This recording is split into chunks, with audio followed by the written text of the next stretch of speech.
मी सहसा कोणत्याही धर्माच्या विरुद्ध किंवा बाजूने बोलत नाही. धर्माचे 4 अंग मी मानतो. कर्मकांड आणि प्रथा परंपरा, मूळ तत्त्वज्ञान आणि ज्यांनी स्थापन केला धर्म त्यांचं आयुष्य आणि आध्यात्मिक शक्ती.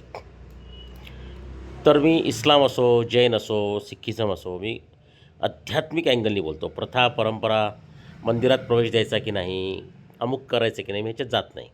कारण काळाच्या ओघात अनेक प्रथा मोडल्या गेल्या, नव्या तयार झाल्या. सत्यनारायण पूजा अगोदर नव्हती आली, अशा हिंदू धर्मात झाल्या आहेत, जैन धर्मात पण आलेल्या आहेत.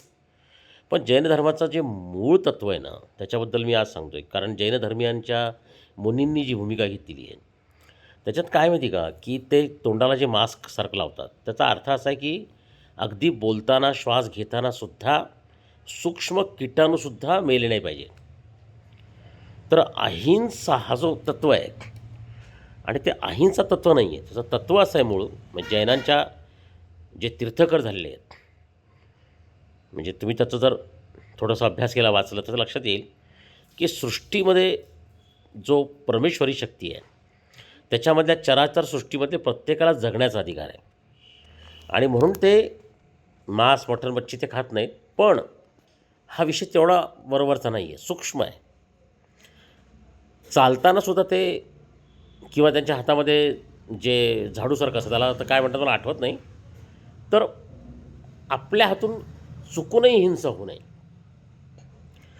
पण हा विषय त्याच्याही सूक्ष्म आहे. जैन धर्मामध्ये वैचारिक हिंसासुद्धा टाळलेली आहे. म्हणजे विचारांच्या मनामध्ये सुद्धा कोणाची हिंसा अपेक्षित नाही.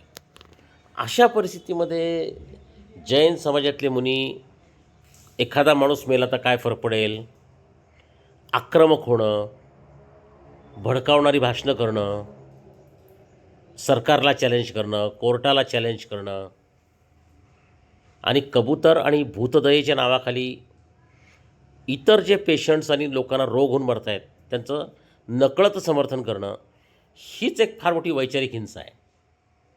आता एवढ्या सूक्ष्म लेवलला जायचं का आपला इगो, अहम सांभाळायचा, हा जैन समाजाच्या मुनींचा प्रश्न आहे. जसं मी अनेक सांगतो की हिंदू समाजामध्ये पंडित आहेत, मुसलमानांमध्ये मौलवी आहेत.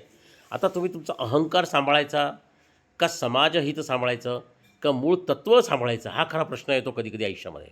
तर जैन समाजाला हा प्रश्न आता पडलेला आहे की मूळ तत्त्व सांभाळायचं आहे का. मला वाटतं त्यांनी मूळ तत्त्वज्ञानाकडे जायला पाहिजे, अशी माझी अपेक्षा आहे.